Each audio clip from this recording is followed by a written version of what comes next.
A priest, a man of faith, sworn to uphold morals and guide others in their darkest moments. For years, he stood before his congregation, a trusted leader in his community. But behind the robe, behind the sermons, there was a side of him that no one knew. A side that, when exposed, would leave everyone in disbelief. Imagine the shock when the truth is uncovered, when a DNA test reveals that his father fathered his wife's children. The very foundation of his world shatters. How does a man of God, who is supposed to heal and protect, end up committing a crime so brutal, so violent, it seems beyond reason? This isn't just a case of betrayal. It's something far more twisted. What does a man do when faced with the ultimate betrayal? When his father becomes a stranger and his wife, someone he thought he knew, turns into a living nightmare. Stay with me as we uncover the chilling events that led to the unimaginable. When trust was broken beyond repair, and a priest's darkest thoughts drove him to an act so horrific, it would haunt the community forever. What would you do in his shoes? Would you even know who to trust anymore? Father Michael Patterson had been a fixture in the community for over 2 decades, his name synonymous with faith and integrity. As the priest who had guided so many through life's toughest moments, he had earned the trust of his parishioners. His sermons carried weight, and his counsel was sought by those in despair. On the surface, he was everything a priest should be: revered, reliable, and deeply devoted to the church. At home, the Patterson family mirrored that same image of perfection. Emma, always poised, stood beside her husband at every service, her quiet grace complementing Michael's commanding presence. Together, they seemed like a model of marital harmony, her gentle warmth balancing his authority. Their children, Lucas, Grace, and Ethan, had all grown up under the care of 2 devoted parents, the ideal family in the eyes of their community. But beneath the smiles, cracks were beginning to form. The tension in their home, subtle at first, went unnoticed by most. Emma had begun to notice a shift in Michael's demeanor. He was no longer the loving, attentive husband she had once known. He became distant, absorbed in his church duties, always with someone else, someone needing guidance, someone in crisis. And Emma, left alone more often than not, began to feel an unspoken strain between them. Small arguments, unresolved, simmering beneath the surface, whispered of a deeper fracture. One evening, as Michael disappeared again into his world of church obligations, Emma sat alone, staring at the family photo on the wall, an image of their so-called perfect life. She turned it over, her fingers trembling slightly. It felt like a cruel reminder of what was slipping away from her, of the man she had married and the man he had become. Something was off. The sense of unease had settled in her chest, growing stronger each day. Emma didn't know what it was, whether it was his coldness, the growing distance between them, or something darker lurking in his past. But one thing was clear: she wasn't the only one keeping secrets. It started innocently enough, a passing curiosity, an impulse after a long day. Michael sat in his study, his mind a whirlwind of unresolved thoughts. His phone buzzed with a notification, a forensic ad offering to trace his family history. The idea lingered in his mind. What if he could uncover his roots, understand more about his ancestry? It seemed harmless, almost comforting, as though it might provide a piece of himself that had always been out of reach. Without much thought, he clicked on the link and ordered the DNA test. It felt trivial, like nothing more than a hobby to fill the empty hours between sermons. He even joked with Emma, saying he might discover some royal bloodline. She smiled, distracted by the children, brushing it off as another passing fancy of his. Days later, the results arrived. Alone in his study, Michael opened the email, expecting to find the usual details: distant relatives, migration paths, traces of his lineage. But what he saw made his blood run cold. The test results shattered his world. The first blow came quickly. He was not the biological father of his children. It didn't make sense. His mind raced, scanning the data again and again, as if rereading it would somehow change the truth. His heart sank. How could this be? His children, the ones he had raised and loved, were not his own. Then his eyes locked on one name, his father's. It hit him like a freight train. The test had confirmed what he had never imagined. His father was the biological father of his children. The world as he knew it, his family, his life, was a lie. The flood of emotions was overwhelming. Betrayal, anger, confusion. His father, the man who had raised him, the man he had looked up to, had crossed a line that could never be uncrossed. Michael's mind reeled. How could this have happened? Why?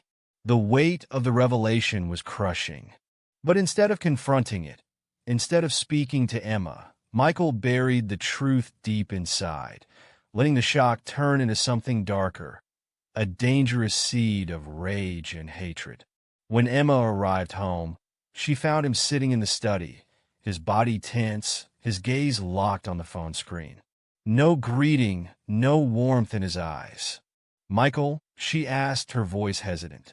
He didn't answer, his fingers trembling slightly.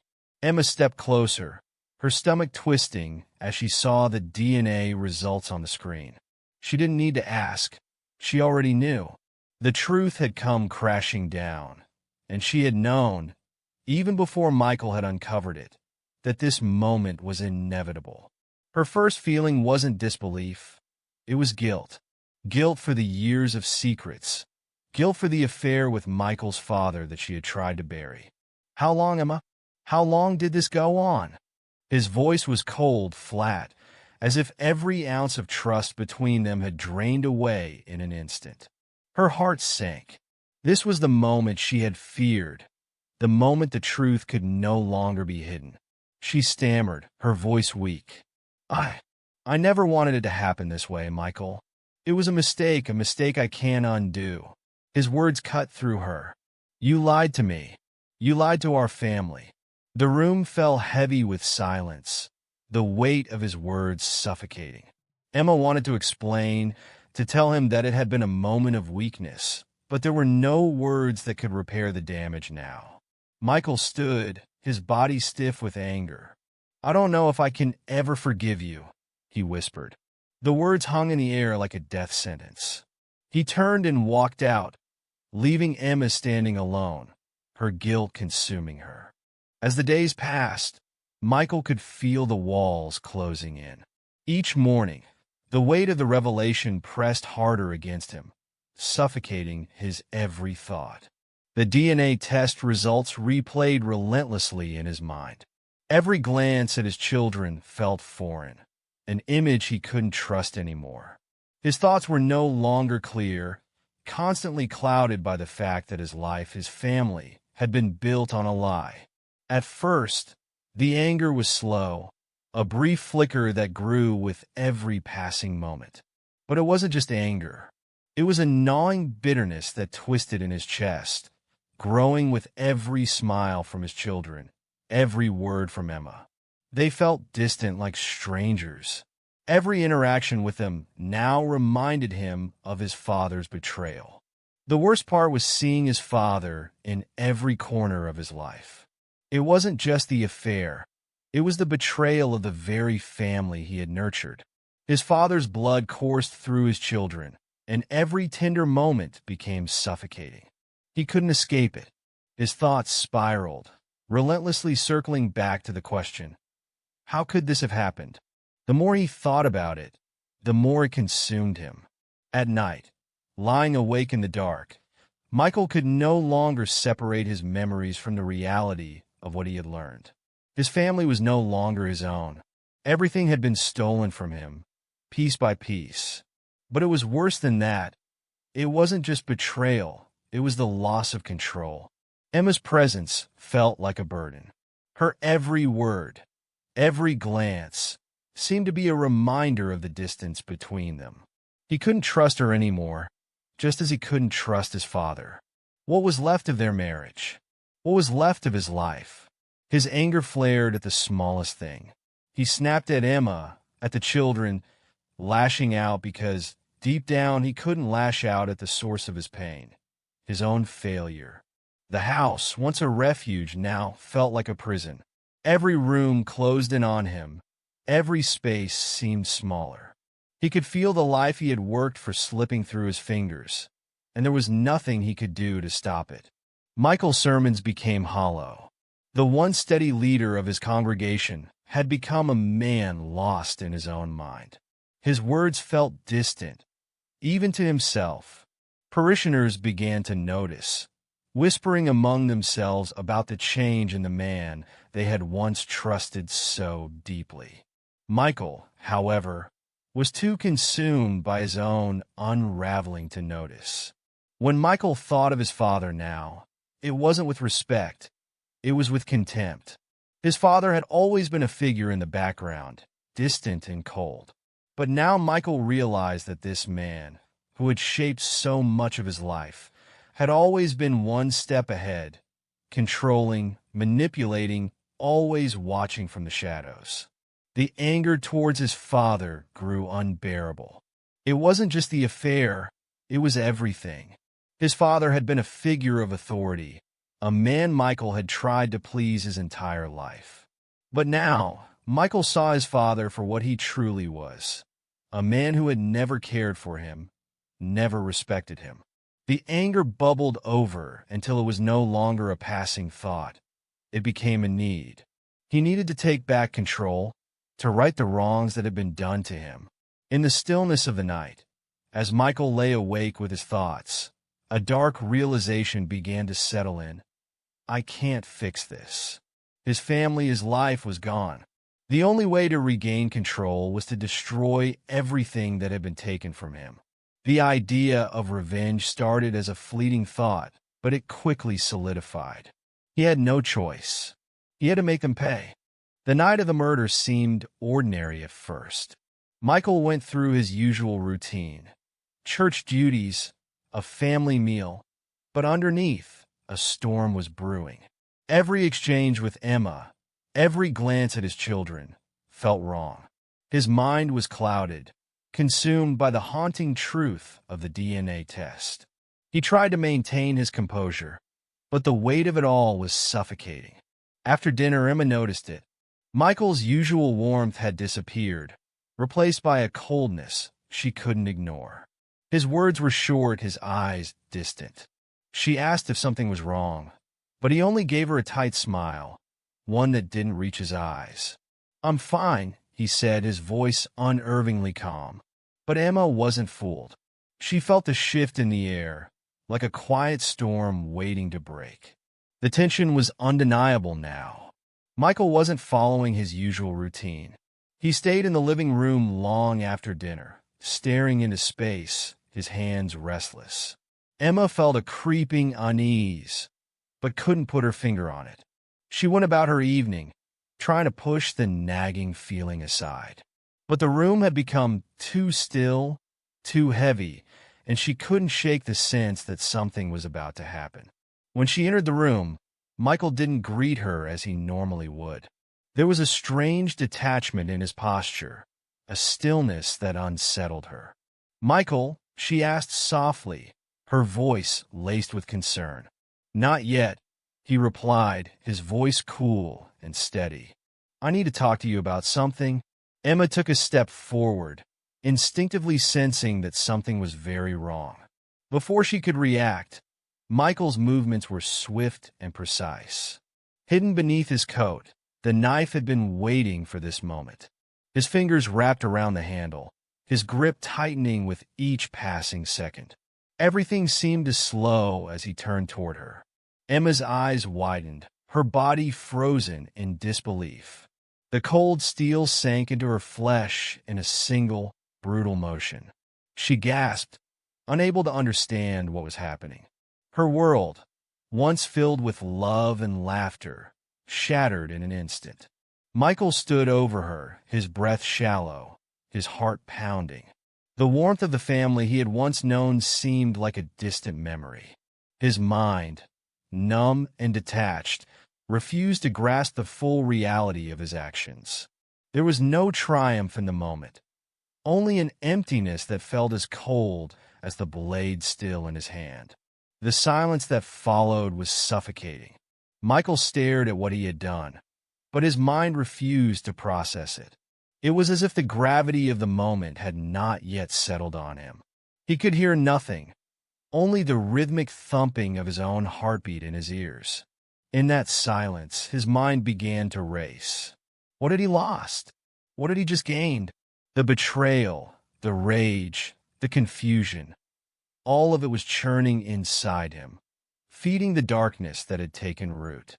But there was no turning back. The decision had been made. His pride, his anger, his broken trust, they had led him here. And now, everything he had once known, his life, his family, was gone.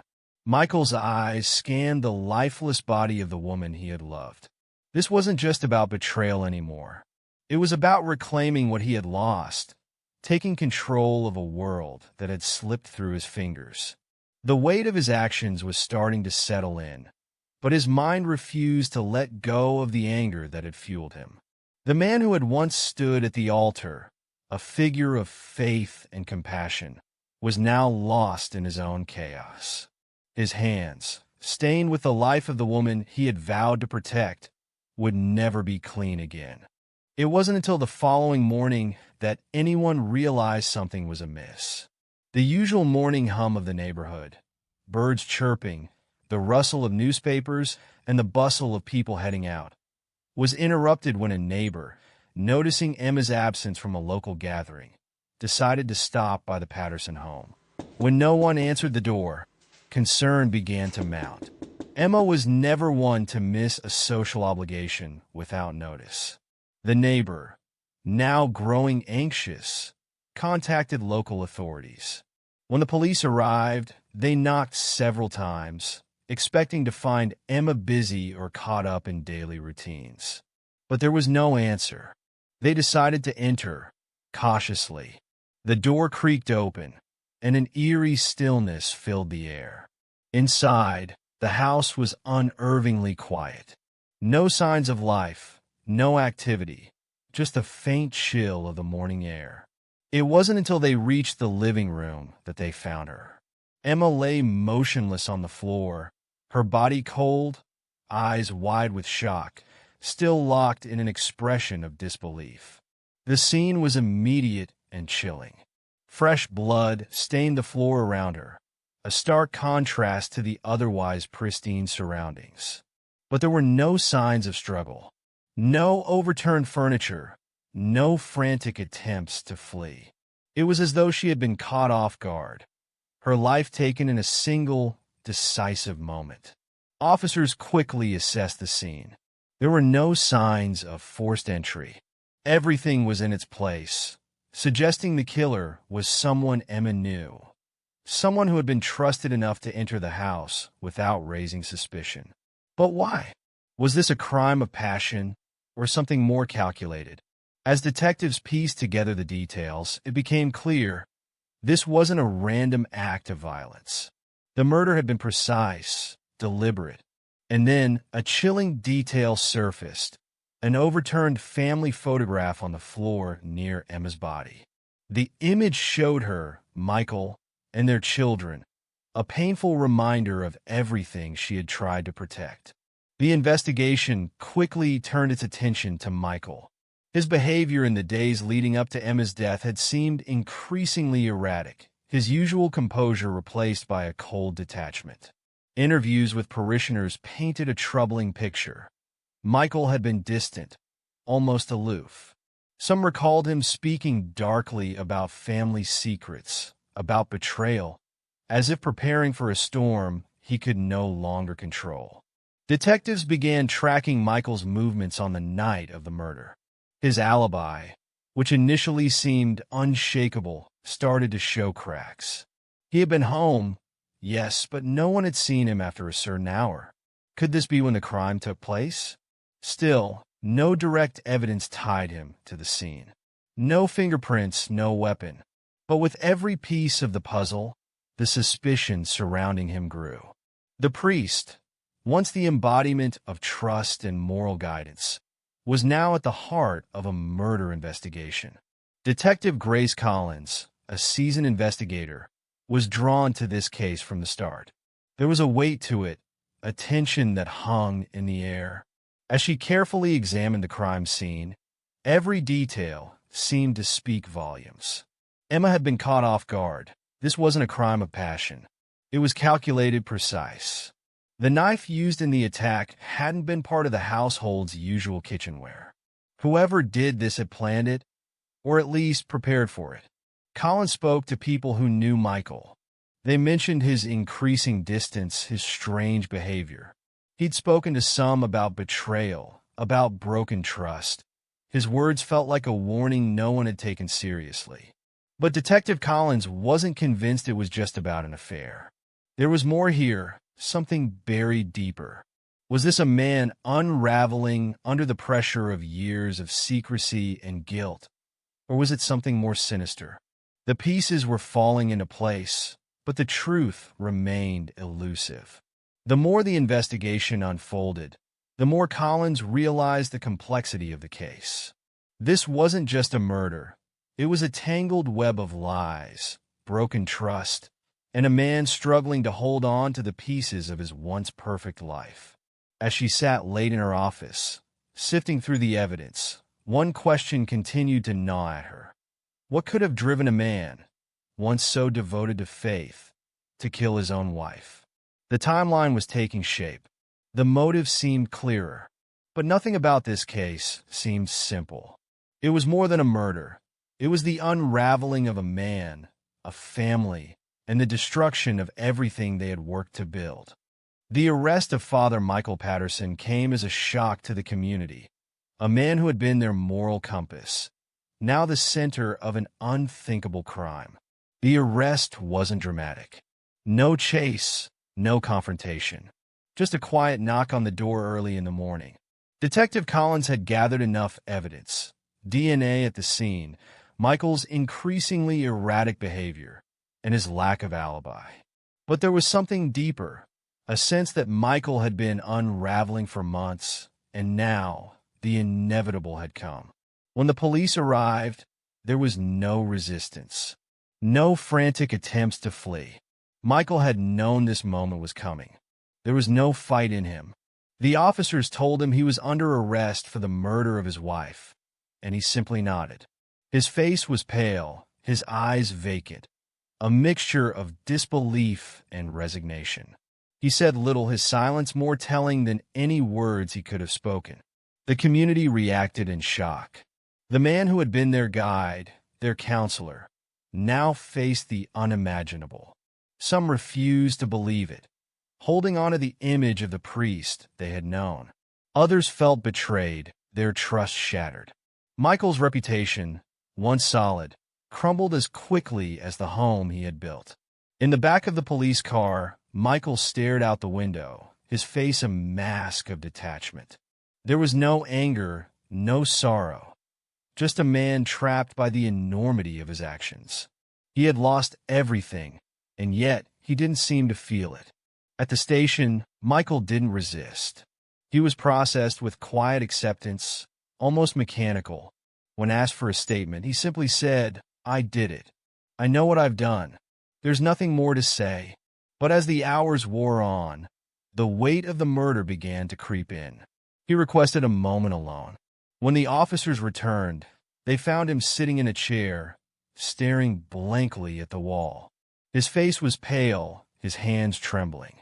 "I never wanted it to end like this," he whispered. "I didn't mean for it to go this far." Despite his confession, there was no apology, no grief. His words weren't a plea for redemption. They were a cold acknowledgement that the life he had once known had been erased in an instant. There was no remorse, just a dull acceptance that he could never go back. As the trial began, the community was torn. The defense argued that Michael had snapped, overwhelmed by personal failures and a crumbling marriage.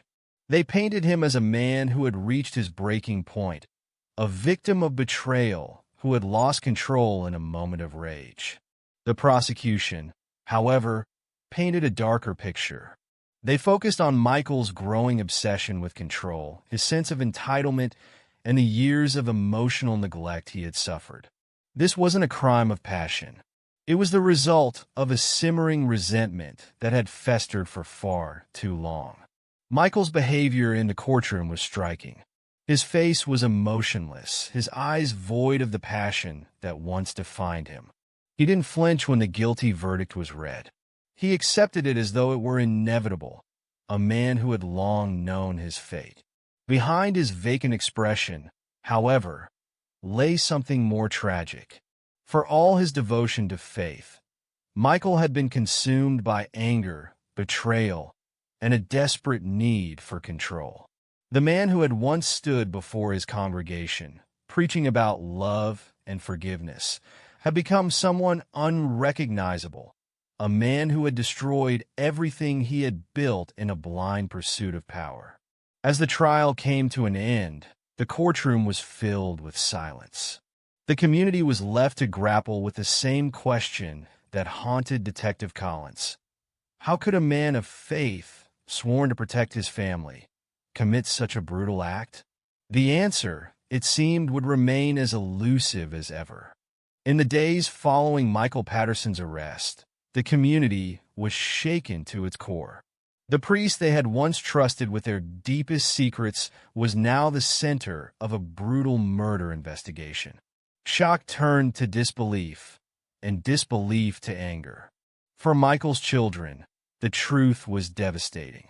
Grace, who had once admired her father as a model of strength and virtue, found herself questioning everything. Her memories, once filled with pride, now felt hollow. The father she had once looked up to seemed like a stranger, a man capable of horrific violence. Lucas, the older sibling, felt betrayed by the man who had raised him. The anger he felt was all-consuming. He couldn't understand how his father had let rage and pride consume him to this point. Forgiveness seemed impossible. As for Ethan, still young, the impact was less immediate, but the shadow of his father's actions would follow him throughout his life. Michael's arrest also sent shockwaves through the church. Parishioners, who had once found comfort in his sermons, his prayers, and his guidance, now had to reconcile the man they knew with the person facing charges of murder. The church, once a sanctuary of trust and faith, was torn. Some refused to believe that Michael could be capable of such violence, clinging to the image of the man they had known. They rallied, wrote letters, and defended him, convinced that the pressures in his personal life had pushed him too far. Others, however, could not ignore the truth. The foundation of their faith had cracked, and they struggled with the realization that even those who seemed closest to God could fall. The trust they had placed in Michael and in the institution he represented was shattered. The weight of betrayal, both personal and spiritual, left many reeling. The long-term effects on the church were profound. Attendance at services dropped, and the church's reputation, once built on Michael's steadfast leadership, crumbled. The scandal raised uncomfortable questions about faith, accountability, and the vulnerability of those who had placed their trust in the priesthood. For Michael's family, the road ahead was even more uncertain. The children of Father Michael Patterson would carry the stigma of their father's actions for the rest of their lives. Grace, once proud of her father's role in the community, found herself avoiding old friends who had once looked to Michael as a beacon of righteousness. Lucas, struggling with anger and confusion, had trouble even looking at the family photos that once symbolized their perfect life. Ethan, still young, would one day come to understand the full weight of the tragedy that had shattered his family. As for Michael, the consequences of his actions were irreversible. His life, once filled with purpose and respect, was now defined by the crime he had committed. The man who had been a spiritual leader to so many was now nothing more than a cautionary tale, a tragic figure consumed by pride, control, and delusion. The effects of this event would ripple through the church, the community, and Michael's family for years to come. How could a man of faith, sworn to protect his family and guide his flock, commit such a brutal act? The answer, it seemed, would remain as elusive as ever, as the question haunted the lives of all those left behind. The weight of the betrayal would leave scars that would never heal. Now that you've heard the story, we want to know what you think. What do you believe drove Father Michael Patterson to commit such a horrific crime? Was it a moment of madness brought on by a personal breakdown, or was there something darker lurking beneath the surface all along? Leave your thoughts and opinions in the comments below. We'd love to hear your take on this chilling case. And don't forget, if you're hungry for more true crime stories that will leave you questioning everything, make sure to hit that subscribe button and ring the bell to stay up to date on our latest videos. Next time, we'll take you deep into another case that shocked the world, and we promise it's one you won't soon forget. Stay tuned, because the truth is often more twisted than fiction.